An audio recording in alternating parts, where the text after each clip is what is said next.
Hello students, इस video में हम करने वाले हैं एक्सरसाइज 2.5 के लास्ट के क्वेश्चन नंबर 13, 14, 15, 16। और इससे पहले इस चैप्टर पॉलिनोमियल्स के मैं एक्सरसाइज 2.5 के पार्ट 1 और पार्ट 1 में मैंने क्वेश्चन 1 to 5 कराया था और पार्ट 2 में क्वेश्चन 6 to 12 कराया था। आप चाहें तो देख सकते हैं, राजेश चौधरी क्लासेस डालेंगे एक्सरसाइज 2.5 तो आपको मिल जाएगा। ठीक है, तो अभी हम कर रहे हैं बचे हुए क्वेश्चंस। तो चलिए स्टार्ट करते हैं क्वेश्चन 13 से, exercise 2.5 chapter polynomials. If x plus y plus z equal to 0, then show that x cube plus y cube plus z cube equal to 3xyz। तो पहले भी मैंने कहा है आपको आइडेंटिटीज याद होना बहुत ज़रूरी है, उसके बिना ये होगा नहीं। तो आइडेंटिटी हम यहाँ पर यूज़ करने वाले हैं x cube plus y cube plus z cube minus 3xyz is equal to what, पता होना चाहिए, चैप्टर खत्म होने वाला है अपना। Is equal to x plus y plus z, next bracket में x square plus y square plus z square minus x y minus y z minus z x. ठीक है, तो ये आपके पास आइडेंटिटी ऑलरेडी है, आपको याद है ये। अब इसमें ध्यान से देखो, अगर हम x plus y plus z equal to 0 given data, if x plus y plus z equal to 0 given है तो यहाँ पे इसको 0 लिखते हैं। x plus y plus z is 0 into बाकी आगे का पूरा एज इट इज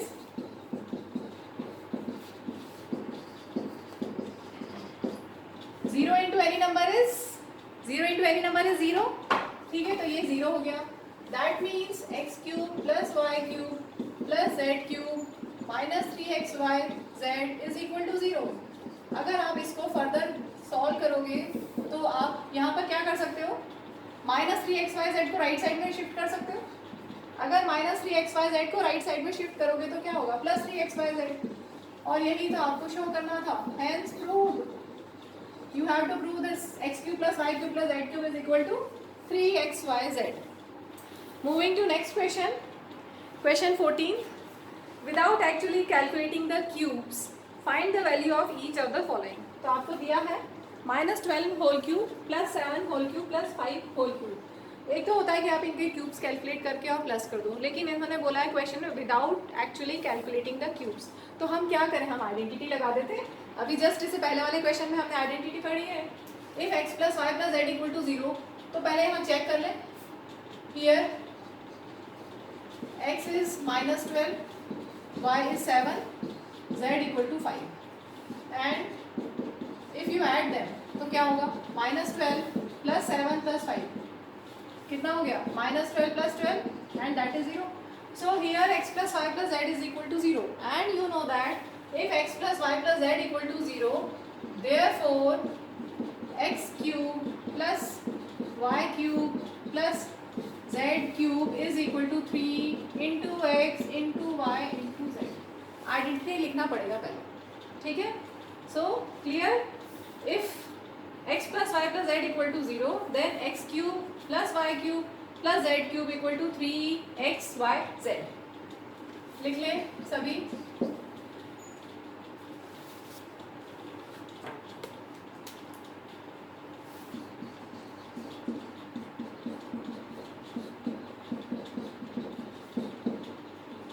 नेक्स्ट है 28 whole cube second part plus -15 whole cube plus -13 whole cube. तो देखो यहाँ पर भी, here x equal to 28, y equal to -15, z equal to -13। इन तीनों को अगर हम ऐड करेंगे तो कितना आएगा, x plus y plus z, 28 plus -15 plus -13, plus into minus is minus, then plus into minus is minus, and 28 minus -15 minus 13 is -28, 28 minus 28 is 0। तो देखो यहाँ पर x plus y plus z equal to 0, so x cube, एक step और लिख देती हूँ मैं, यहाँ पे डायरेक्ट कर दिया, यहाँ पे स्टेप और लिख देते हैं। If x plus y plus z equal to 0, then x cube plus y cube plus z cube is equal to 3xyz. That means 28 whole cube plus -15 whole cube plus -13 whole cube is 3 into x into y into z। ठीक है, अभी इनको multiply करना है और multiply करके answer बताना। इसको सॉल्व करेंगे तो आपको मिलेगा 16380 और साइन देखेंगे तो ये दोनों नेगेटिव साइन है तो प्लस में आंसर आएगा। और इससे पहले वाले में अगर आप सॉल्व करते हैं, मल्टीप्लाई करते हैं तो मल्टीप्लिकेशन से मिलेगा 1260 और एक नेगेटिव साइन है तो नेगेटिव साइन हमने लिख दिया। ठीक है, moving to next question. Given possible expressions for length and breadth of each of the following rectangles in which their areas are given। तो आपको बताना है, गिव करना, you have to give, given नहीं है sorry, give possible expressions for length and breadth. तो यहाँ पर रेक्टेंगल का एरिया दिया हुआ है और आपको लेंथ और ब्रेड्थ निकालना है। लेंथ एल और ब्रेड्थ बी, तो एरिया कितना होता है l b, length into breadth. ठीक है, तो यहाँ पे एरिया दिया है और हमें लेंथ और ब्रेड्थ निकालना है। That means we have to factorise this quadratic polynomial. Quadratic है ना ये, 2 डिग्री का पॉलिनोमियल है और 2 डिग्री को जब फैक्टराइज करोगे तो 2 फैक्टर्स मिल जाएंगे। 2 फैक्टर्स में से एक को लेंथ एज्यूम कर लेना, दूसरे को ब्रेड्थ। ठीक है, तो अब इसको फैक्टराइज, अब हम कहाँ पर आ जाते हैं कि इसको फैक्टराइज कैसे करें। क्वाड्रेटिक पॉलिनोमियल को कैसे फैक्टराइज करते हैं, bye splitting the middle term, या कहीं पे अगर डायरेक्ट आइडेंटिटी नजर आ रही है, अगर कहीं डायरेक्ट आइडेंटिटी आपको दिख रही है जैसे a plus b whole square या a minus b whole square या a plus b into a minus b, तो वैसे कर सकते हैं। लेकिन इन दोनों में ये हमें परफेक्ट स्क्वायर नहीं मिल रहा है। देखो यहाँ पर 25 तो है 5 का परफेक्ट स्क्वायर, लेकिन ये 12 परफेक्ट स्क्वायर नहीं है। ठीक है, इसका मतलब हम a square minus 2ab plus b square नहीं यूज कर सकते। या अब क्या करें, दूसरा मेथड है क्या, फैक्टराइज करो इसको। तो फैक्टराइज करने के लिए हम यूज करेंगे by by splitting the middle term. तो मिडिल टर्म को स्प्लिट करने के लिए एक बार देख लो, पहले भी बता चुकी हूँ, ax square plus b x plus c, ये हमने किया था एक्सरसाइज 2.4 में। इस तरह के क्वेश्चंस किए थे जहाँ पर क्वाड्रेटिक पॉलिनोमियल को फैक्टराइज करना था। तो अगर आपके पास ये स्टैंडर्ड फॉर्म है क्वाड्रेटिक पॉलिनोमियल का, तो मिडिल टर्म को स्प्लिट करने के लिए क्या करते हैं, ऐसे 2 नंबर सर्च करेंगे जिनको ऐड करने से क्या मिले b और मल्टीप्लाई करने से क्या मिले ac, coefficient of x square and constant का मल्टीप्लिकेशन।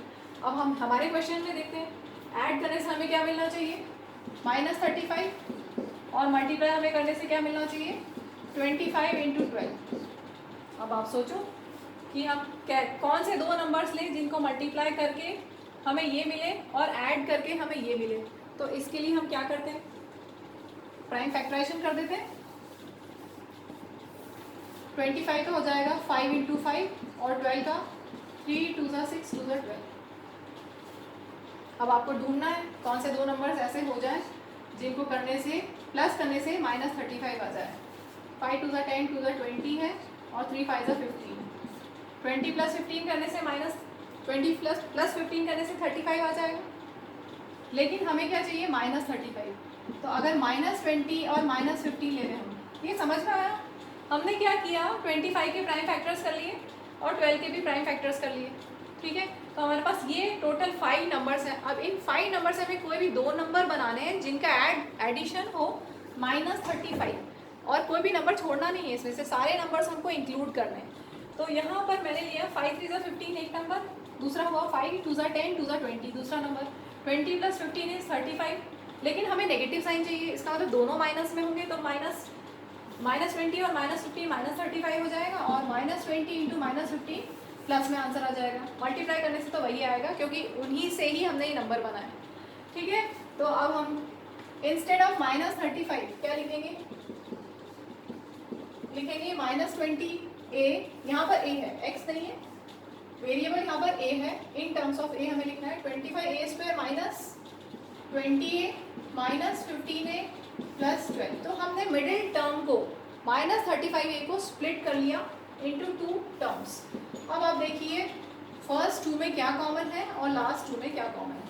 फर्स्ट 2 में ध्यान से देखोगे, नंबर में देखो हाईएस्ट कॉमन फैक्टर क्या है, 5 दोनों में आता है, 5 25 में भी आता है और 20 में भी आता है। और वेरिएबल a में देखोगे तो a कॉमन है, हाईएस्ट कॉमन फैक्टर। अब 5 में क्या मल्टीप्लाई करोगे कि 25 बन जाए, 5 5 है 25 इंटू a करने से a स्क्वायर बन जाएगा माइनस का साइन। 5 में क्या मल्टीप्लाई करेंगे कि 20 बन जाए 4, a तो हम ऑलरेडी कॉमन लिख चुके हैं। क्लियर। अब नेक्स्ट ब्रैकेट में देखिए माइनस लिखेंगे। अब 15 और 12 का हाईएस्ट कॉमन फैक्टर क्या होगा, 3 दोनों के टेबल में आता है, 3 5 15 और 3 4 12। साइन देखो, माइनस अगर हमने कॉमन लिया है, जब भी हम नेगेटिव साइन कॉमन लेते हैं तो आगे के सभी टर्म्स के साइन चेंज होते हैं। अगर हमने माइनस कॉमन ले लिया है तो ये 15 यहाँ पर -15 था तो प्लस हो गया, प्लस वाला नंबर आएगा और ये प्लस वाला है माइनस में हो जाएगा। एक बार फिर से सुनो ध्यान से, अगर हमने नेगेटिव साइन कॉमन लिया है तो क्या होगा, साइन चेंज हो जाएंगे। यहाँ वाले टर्म का साइन प्लस में माइनस था ना तो ये प्लस हो गया और ये जो प्लस था ये माइनस हो गया। जब भी नेगेटिव साइन कॉमन लेंगे तो जो आगे के टर्म्स हैं उनके साइन चेंज करके लिख देना है। क्या आप ऐसे सोच सकते हैं, minus into plus is minus, minus into minus is plus, जैसे चाहें वैसे कर सकते हैं। अब ब्रैकेट के अंदर सेम आ गया, इसका मतलब आपने सही किया है। 5a - 4 को एक बार लिख देंगे जो सेम है, बचा क्या 5a - 3, तो ये हो गया फैक्टराइज। और एक को हम लेंथ मान लें, एक को ब्रेड मान लें, किसी को भी लेंथ और किसी को भी ब्रेड। चाहो तो आप 5a - 3 को लेंथ ले लो और 5a - 4 को ब्रेड ले लो। ठीक है, तो ये हमारा लेंथ और ब्रेड आ गया फर्स्ट पार्ट के लिए। सेकेंड पार्ट में दिया हमें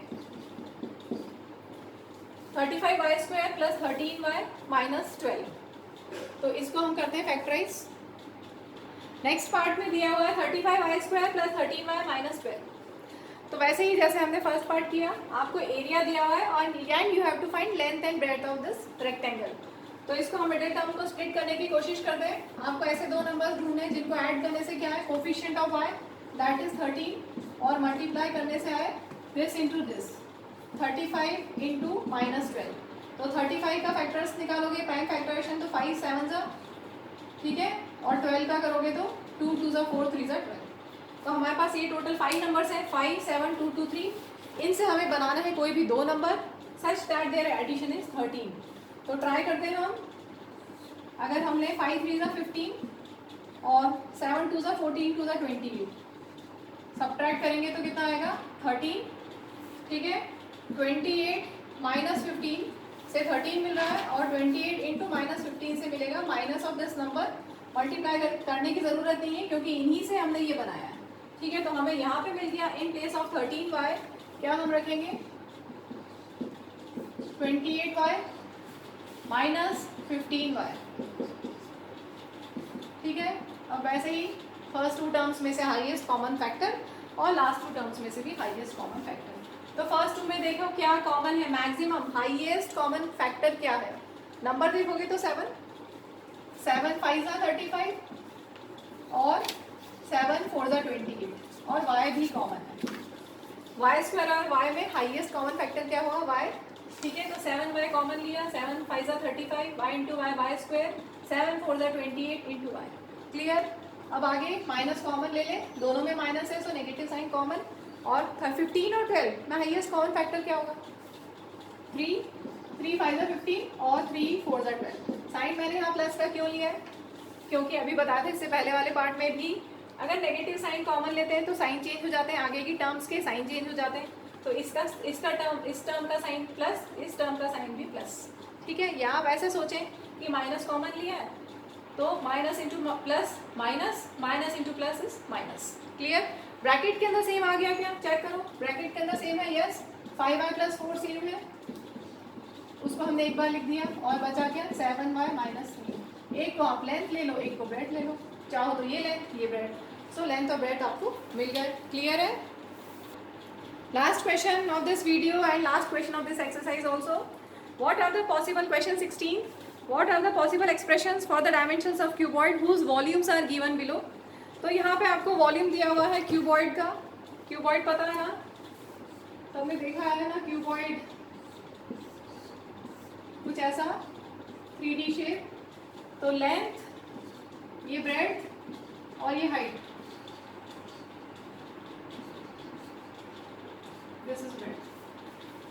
आपको यहाँ पर वॉल्यूम दिया हुआ है और आपको फाइंड करना है डायमेंशंस, मींस लेंथ ब्रेड्थ और हाइट आपको बताने हैं क्यूबॉइड के क्या होंगे।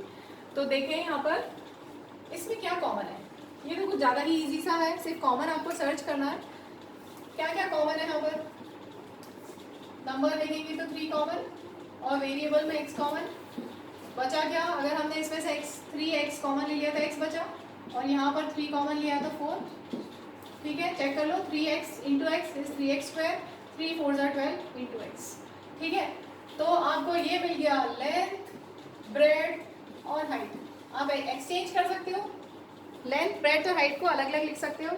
चाहो तो ये लेंथ, ये ब्रेड्थ, ये हाइट, या ये लेंथ, ये ब्रेड्थ, ये हाइट, कुछ भी ले सकते हो, क्योंकि मल्टीप्लिकेशन में एसोसिएटिव लॉ होल्ड करता है। a इंटू बी इंटू सी किसी भी ऑर्डर में आप कर सकते हो, पढ़ा है ना, a इंटू बी इंटू सी या a इंटू बी इंटू सी किसी भी ऑर्डर में लिखा जा सकता है। तो हम चाहो तो इनमें से किसी को भी लेंथ, किसी को भी ब्रेड्थ, किसी को भी हाइट दे दो, आपको ये तीनों डायमेंशंस क्यूबॉइड के मिल गए हैं। क्लियर है? अब हम करते हैं सेकेंड पार्ट। इसमें भी वैसे ही करना है। क्या कॉमन है पहले ढूंढें, क्या क्या कॉमन है। नंबर देखते हैं, वेरिएबल देखते हैं। यहाँ पर 12 नंबर्स में है, 12, 8 और 20। क्या हाईएस्ट कॉमन फैक्टर निकल सकता है यहाँ से? 4 सब में है। और क्या कॉमन है? के भी सब में है, ध्यान से देखो, के भी सब में है, 4k। अब क्या क्या बचा वो लिख लेते हैं। 4 3 12, के हमने कॉमन ले लिया, बचा क्या? वाई स्क्वायर, प्लस का साइन, 4 2 8, बचा क्या? वाई, माइनस 4 5 20, के हम कॉमन ले चुके हैं। ठीक है, तो इसको हम चाहें तो यहीं पे कंप्लीट कर सकते हैं। इसको लेंथ, इसको ब्रेड्थ और इसको हाइट दे दीजिए। Length is 4 unit, breadth is k unit and height is 3y square plus 2y minus 15। चाहे तो यहीं पे कंप्लीट कर दें, या फिर और क्या कर सकते हो आप, इसको फर्दर और सॉल्व कर सकते हो। 3y square plus 2y minus 5 solve कर सकते हो, इसको फैक्टराइज कर सकते हो, मिडिल टर्म स्प्लिट करके फैक्टराइज कर सकते हो, क्योंकि क्वाड्रेटिक पॉलिनोमियल है। a x square plus b x plus c की स्टैंडर्ड फॉर्म से अगर आप कंपेयर करते हो तो आपको प्लस करने से क्या चाहिए? Coefficient of y here 2, multiply करने से हमें चाहिए a into c, that is 3 into minus 5। तो कॉम्बिनेशन क्या बना है जिससे 2 आ जाए? 5 माइनस 3 करेंगे तो 2 आ जाएगा, एंड 5 इंटू माइनस 3 करेंगे तो माइनस 15 आ जाएगा। ठीक है, तो हम इसको फर्दर क्या कर सकते हैं? 3y square in place of 2y we can write it as 5y minus 3y and minus 5। अब देखो क्या कॉमन है इन दोनों में, क्या कॉमन है? हाईएस्ट कॉमन फैक्टर नंबर में कुछ भी कॉमन नहीं है, y से वेरिएबल में बचा क्या? 3y, यहाँ पर प्लस 5, यहाँ पर नंबर में कुछ भी कॉमन नहीं, सिर्फ साइन कॉमन है, बचा क्या? 3y plus 5। तो ब्रैकेट के अंदर सेम आ गया, यस 3y प्लस 5, और बचा क्या? y minus 1। तो हम इसको ऐसे भी लिख सकते हैं, 3y plus 5 into y minus 1। तो आप चाहो तो इसको लेंथ ले लो, इसको ब्रेड और इसको हाइट। ठीक है, ये भी सही है, ये भी सही है, जैसे चाहें आप कर सकते हैं। तो चलिए इस वीडियो को यहीं हम एंड करते हैं। बाय।